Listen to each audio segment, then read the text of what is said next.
Hey everybody. So a question that gets asked often is, why do we put the salt on the challah on Friday night? We're about to make the bracha, we make kiddush, and then we say the bracha, the blessing over the challah, hamotzi lechem min haaretz, and then put a little bit of salt on it. What's the purpose of that? So the standard answer is it's to recall what was done in the Beit HaMikdash in the temple. Because in the Beit HaMikdash, when they brought a sacrifice, they salted it. But then the question still comes back. And the idea, by the way, with the Shabbat table, comparing it to the Beit HaMikdash, to the temple, is that we're supposed to sanctify things. We're using the physical for a spiritual purpose. That's the Jewish definition of holiness. So we're kind of linking and recalling what went on in the Beit HaMikdash and the temple. But the question still comes back. So, okay, why did they salt the meats in the temple? And so we get a bit of an insight into this thanks to Daf Yomi a little over a week ago, because it had a discussion about how much salt are you meant to put on those korbanot, on those offerings that were brought in the Beit HaMikdash. And the Talmud says, according to Torah B'Melech, it should be done with salt, but not tivunehu. You're supposed to salt it, but not tivunehu salt amount. And then, of course, what you're wondering, which is what the Gemara asks, is what exactly is tivunehu? What does that mean? And so Rav Ashi tells us, Yachol yitain botam kabina. You might think when it comes to salting the sacrifices, the korbanot in the temple, you could do a little bit to just bring out the taste, kabina, like understanding. Tivunehu is related to the word bina, which means understanding.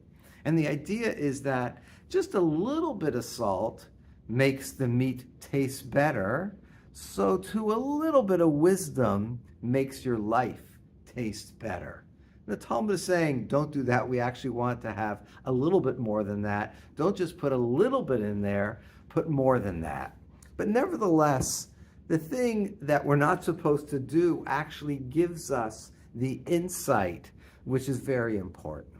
And that is, just as a little bit of salt can change the taste and improve the taste dramatically of food, so too just a little bit of wisdom, a little bina, a little bit of understanding can drastically improve and shape your life. And I'm sure you've experienced this. I'm sure there's something in some point in your life where somebody said something that was just the right thing at the right time that affected the trajectory, the arc of your life forever. That's something that you might even go back to over and over and over again because of what that one thing, that one person said, or that one thing that you read or learned or saw, whatever it was, however you came across it, that changed your life dramatically. And that's why the idea of the Talmud Chacham in Judaism, we have like different hierarchies, let's say, of people of importance. Tzaddik, a righteous person, fantastic. We like tzaddikim. We like righteous people. But you know who's even greater than the tzaddik, the person who's always doing the right thing? The Talmud Chacham, the person who has wisdom, the person who has insight. That's why Pirkei Avot says, Keve itim l'Torah. You should always set some fixed time of your day to study Torah. Because wisdom is the thing that has such a deep impact and changes in our life. And again, it doesn't have to be tons of it. It doesn't have to be a study all day. But set some time, 5 minutes, 10 minutes, Daf Yomi, an hour, whatever it is. And it's so easy in our day and age to do that, thanks to the internet. Go to aish.com every day, 5 minutes, 10 minutes. You got a break, you got a lunch break, you get an insight. And so that's what this piece of Talmud is telling us. It's just like a little bit of salt changes and improves the taste of the meat of the korban.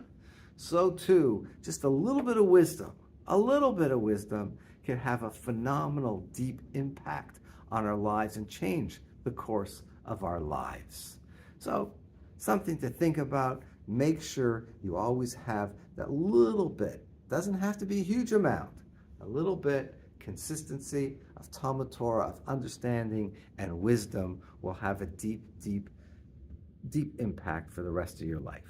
Have a good Shabbat.